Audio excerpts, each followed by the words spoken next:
and Patty. And we're having a fun time. Oh, there's your island. You've made it to Grand Cayman. You've booked the big excursions, the bucket list adventures, the once-in-a-lifetime stuff. But what about all the time in between? The mornings, the afternoons, the what do we do now moments? That's where this comes in. We set out to explore the island without spending a fortune, and what we found honestly surprised us. These are some of the best free and almost free things to do around Grand Cayman, and they ended up being some of our favorite memories from the entire trip. So come along with us as we take you on a laid-back, budget-friendly adventure around the island. We made it to Grand Cayman! Woo! Well, we're going to get a rental car, and the first thing we see is a chicken on the road here in Grand Cayman. A rooster. The rooster running the road here. And this place is called Chicken Caribbean Wood Roast. We stopped at a chicken place, and look at this rotisserie chicken. Now having some beautiful lunch here. And we have, what is this? Chicken soup. Look at all this. I don't remember eating. You like chicken? I haven't even eaten yet today. Driving on the long side of the road kind of stressed me out a little bit, but we made it, and I get to do it some more. All right, we are headed out to Starfish Point and the blowholes in Grand Cayman, and we're just headed out to the car at this beautiful resort we're staying at. I don't even know if it's a resort. I think people own these like villas or whatever. That's what we're staying in, a villa. We've gotten to the car, and there's mosquitoes everywhere. They got in the car, they're all over us. And already smacking them and smacking each other in the face, and they're just flying everywhere. It's the Cayman Island national bird. Hey, cover your legs or your feet when you're covering your shirt. All right, Michelle wanted to try driving out on the left-hand side of the road, because driving in Grand Cayman is backwards. You're on the wrong side of the road, or I wouldn't say the wrong side, but the different side than America. The opposite side. The opposite side of the road than you are in America. Yeah. And Michelle wanted to try her test at doing that, so that's what she's doing today. We have arrived at Starfish Beach. That's gonna be our next mini excursion. We can check out the beach, see if there's actually starfish. Maybe do some snorkeling, I don't know, we're gonna see what's here. Starfish Point sits on the quieter north side of the island, about an hour's drive from the 7-mile beach area, but it's absolutely worth the trip. When we arrived, the gate to the very tip of the point was closed, but don't let that stop you. There's a small parking area nearby, along with restrooms and picnic tables, and you can easily access the water from there. That's exactly what we did. As soon as you step in the water, slow down. Seriously, starfish are everywhere, and you don't want to accidentally step on them. Take your time, shuffle your feet, go slowly, and just enjoy the moment. What's really surprised us, though, was everything else in the water. We started exploring along the shoreline and around the docks, and it turned into a full-on snorkeling adventure. Under the docks were tons of fish, and at one point we even spotted a lionfish tucked underneath. Then we came across something we'd never seen before, a Cassiopeia jellyfish, also known as an upside-down jellyfish. At first glance, they look like sea anemones sitting on the ocean floor, but they're actually jellyfish resting upside down. Now here's the important part. Don't disturb them. If they feel threatened, they release tiny mucus particles into the water that can cause a mild sting, even without touching them. We stayed calm, swam gently over them, and had no issues at all. And honestly, they were one of the coolest things we saw on the entire trip. One tip, this spot can get busy when tour boats roll in, so try to go early or late in the day if you want a quieter experience.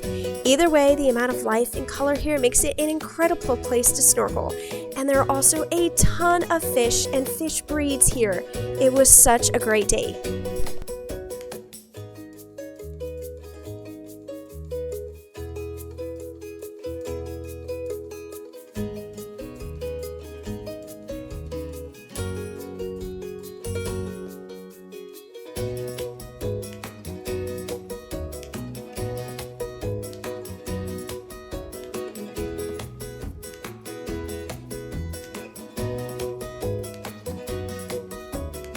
The blowholes are one of those places where timing is everything. The first time we went, nothing. Just waves, rocks, and a lot of standing around wondering what we were missing. It was still a cool area to explore, but we definitely didn't see the blowhole effect. So we tried something different. We checked tide and wave conditioning, yep, even used a little AI help, came back at a better time, and wow, what a difference. The water started surging through the rock formations and shooting up in the air exactly like you'd expect.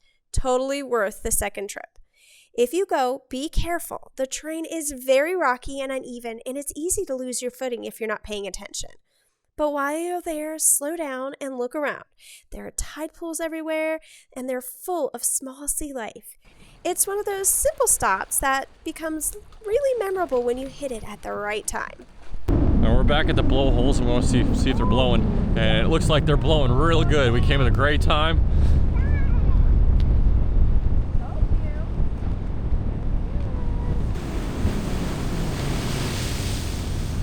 I got a good one, honey.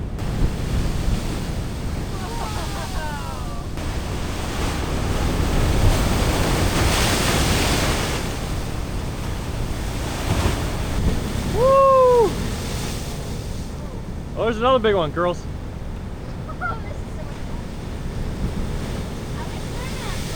You find another hermit crab? Oh, that one makes a lot of sound, Tom. Did you find another hermit crab?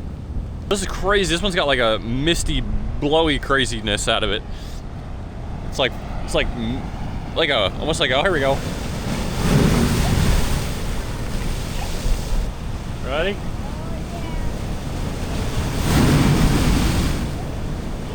Did you hear that? That was awesome.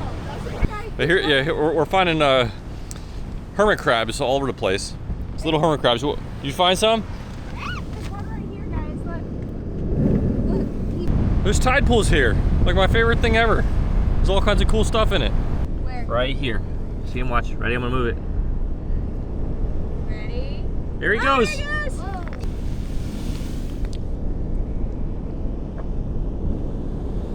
I'll stay with Dad. I like these.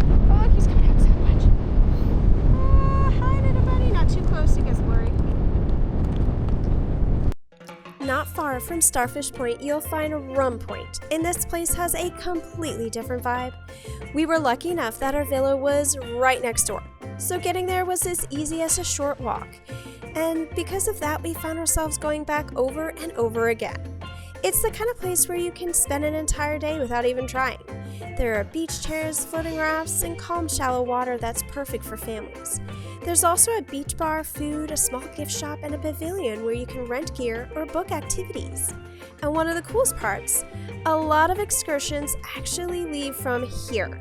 Boats come and go from the long dock all day, taking people out for snorkeling trips, stingray encounters, and other adventures around the island. We did end up renting wave runners one afternoon, and this was easily one of the most fun things we did. What made it even better was how much space you have out there. It's not just a small, crowded area. You've got a wide open stretch of water to really cruise, explore, and just enjoy being out on the ocean. Plenty of room to open up a little bit, take in the views, and have a blast. We're gonna snorkel right off the beach into the ocean and see what we can find. Although it's pretty rough, but we'll see. The snorkeling here is laid back and very enjoyable. Locals told us they've seen sea turtles in the area pretty often.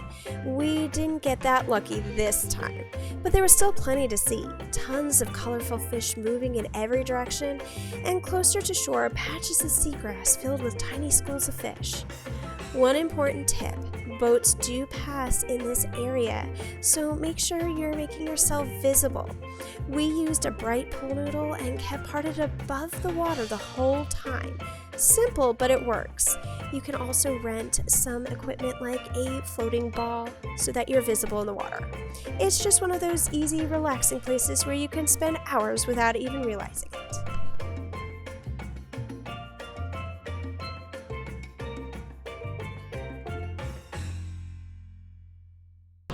If you go to the west end of the island, kind of close, really close to the Turtle Center, I mean it was like 3 miles away, there's a place called Cayman, and it's just because it looks very hell-like with like jagged rocks, which you would imagine. And I was taken here when I was a kid. Yes, it's actually called Hell, and honestly it's one of those quick stops you just can't pass up. Located on the west side of the island, Hell is an easy pull-off spot, perfect for a short visit without taking up much of your day. But what makes it worth stopping isn't just the name, it's the landscape. The area is filled with jagged limestone formations that almost look otherworldly. But here's the part that makes it even better. There's actually a post office right there, and you can send postcards home, stamped straight from hell. It's a super quick stop, but it's one of those memorable, unique experiences that adds a little extra personality to your trip. Ready? What?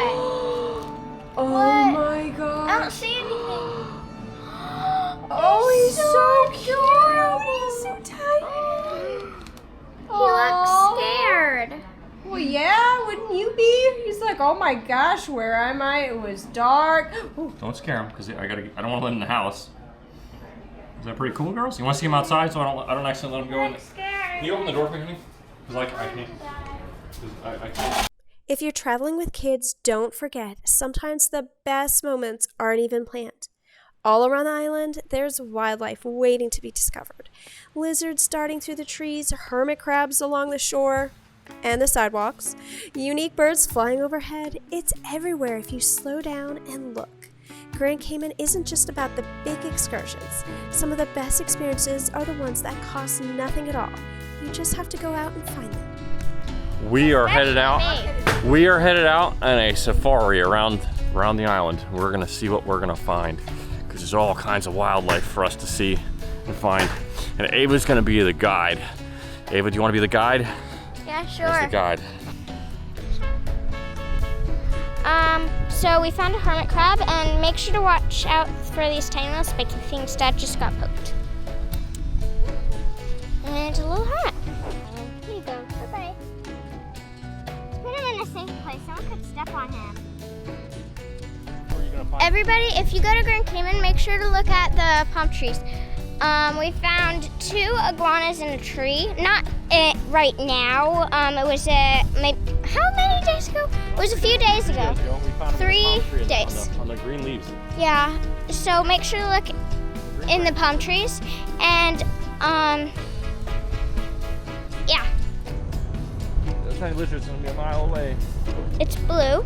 It's really pretty. Dad's getting it with his big fancy camera that has a zoom lens instead of wide angle, so you'll be able to see it.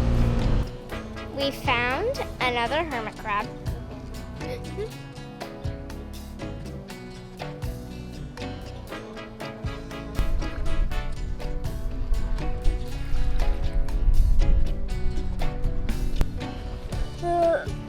Cute little.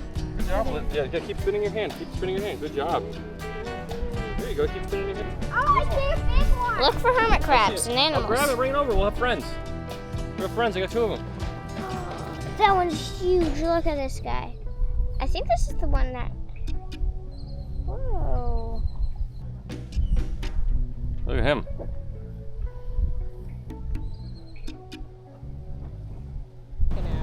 Oh, look, he's coming out. Thinking about it. Oh, Stay away. back, Stay Rose. away. Stay back.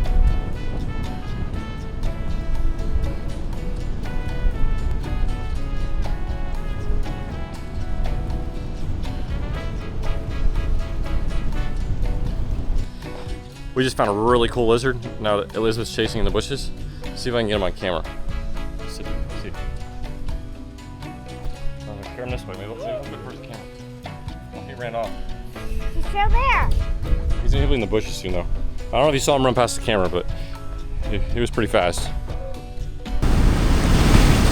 Wait for it. Wait for it. Wait, this might be it. No. Not that one. That was a good one. You know what? Yeah.